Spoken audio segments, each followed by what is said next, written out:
और जब तुम पत्र दोगे तो पांडव जहाँ यहाँ निमंत्रण खाने के लिए आएंगे, फिर जुए का खेल रख लेना।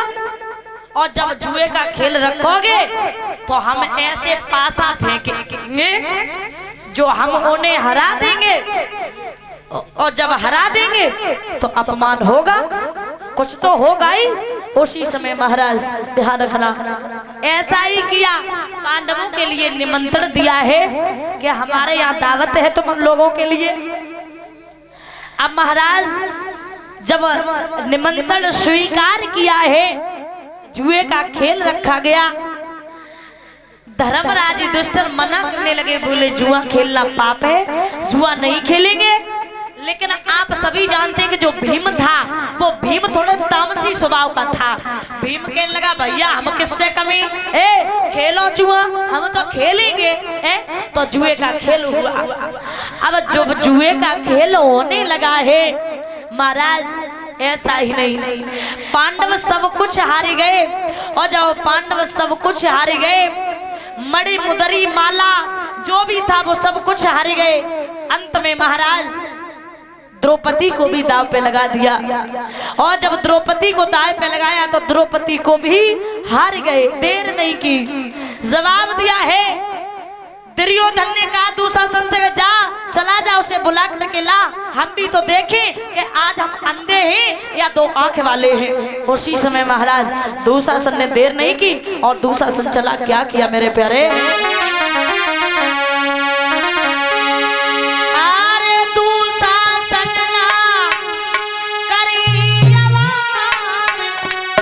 बड़ी की शनि दो है वो हमारी, बड़ो हरसा वो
श्रोता बंधु, दुशासन ने देर नहीं की। आज दुर्योधन के कहने के अनुसार दुशासन चला है। द्रौपदी बैठी थी आराम से और कहा है आप चलिए, आपको बुलाया। बोले कहाँ बुलाया? बोले आपके पतियों ने बुलाया है। क्यों बुलाया? अरे पूरा समाज लगा, सब लोग बैठे, भला मेरा क्या काम जो मुझे बुलाया है? जवाब दिया मुझे तो नहीं पता। द्रौपदी मना करने लगी। याद रखना मेरे श्रोता बंधु, वक्त को बदलने में कभी देर नहीं लगती है। केसों को पकड़ा और घसीट करके लेकर के सामने खड़ी कर दी। और जब सामने खड़ी कर दी है महाराज, द्रौपदी विचार करने लगी, यहाँ मेरे पति बैठे, कोई कुछ बोलने वाला नहीं है, और उसी समय दुशासन ने इशारा किया है, दुशासन से इशारा किया कि जा इसकी साड़ी को खींच, ये वही द्रौपदी है जो एक दिन हमसे इसने कहा था कि अंधों के अंधे पैदा होते हैं महाराज। और बोला है दुर्योधन, बोला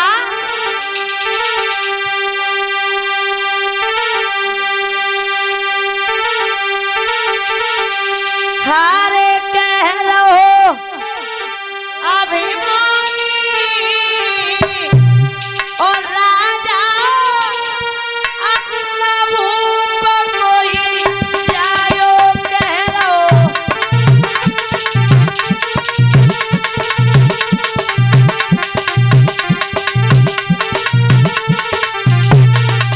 अब नहीं बोला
श्रोता बंधु जवाब दिया है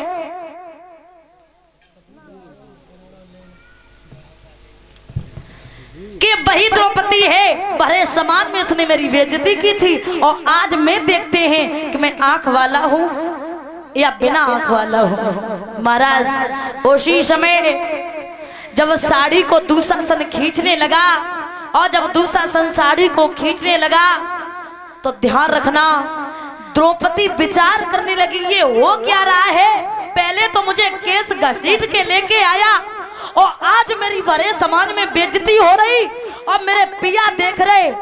एक पिया की नारी, एक पिया की नारी पिया को लगत प्राण से प्यारी रे। मैं 5 पिया की नारी तो पति जाय रही आज हमारी रे। अरे जिसका एक पति होता है वो अपनी पत्नी को कितना प्यार करता है और आज मैं तो 5 पतियों की पत्नी हूँ, मेरी कोई लाज बचाने वाला नहीं है। लेकिन एक बात याद रखना मेरे प्यारे, अगर तुम्हारे ऊपर कोई मुसीबत हो, विपत हो, आपत्ति हो तो ये दुनिया वालों के सामने कभी मत रोना, ये दुनिया वालों के सामने कभी मत रोना। ये दुनिया वाले तुम्हारे दुख को बढ़ा देंगे, तुम्हारे दुख को कभी नहीं लेंगे, ये दूना और दुख कर देंगे।